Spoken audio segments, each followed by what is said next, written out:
titolo I teatri di posa a Roma nei primi anni del Novecento ed è partito, un'altra cosa veramente interessantissima, dagli esordi del cinema e quindi del cinema muto. Però... Questo mio libro vuole anche essere un affresco, è proprio un affresco della Roma di quegli anni, della Roma rurale dei primi anni del Novecento, del 1910-1920, quando il cinema muoveva i suoi primi passi. Era tutto un altro mondo, è commovente ricordare il vicolo delle Tre Madonne, quando ancora era in progetto la via Appia Nuova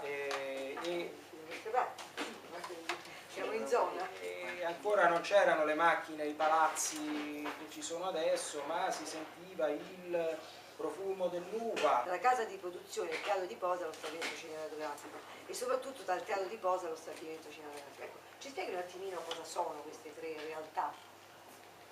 Allora, innanzitutto bisogna dire che lo stabilimento cinematografico è un termine moderno, quindi all'epoca gli antenati degli stabilimenti cinematografici erano i teatri di posa.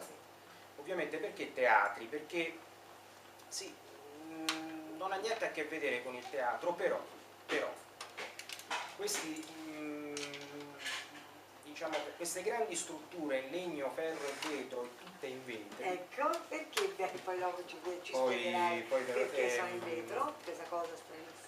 E erano in realtà molto collegate anche con il teatro, perché all'epoca il cinema era ancora molto più artigianale di oggi, non esisteva il virtuale, non esisteva l'analogico, quindi era tutto un altro mondo e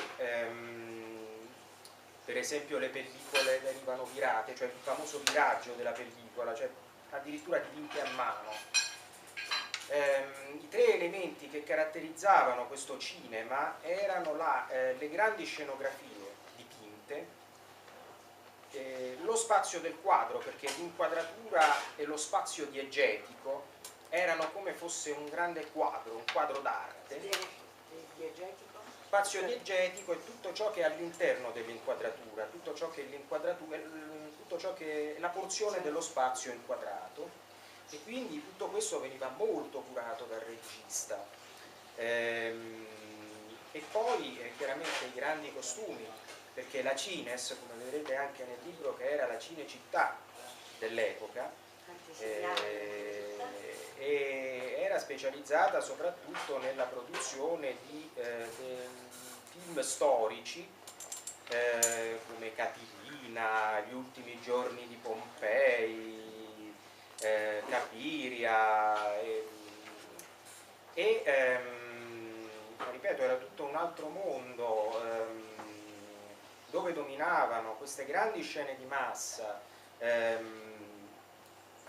le grandi scenografie, la pantomima, quindi la recitazione, la pantomima dell'attore, ma poi c'era la necessità, ecco, quindi la casa di produzione costruiva temporaneamente o teatri di posa o stabilimenti cinematografici.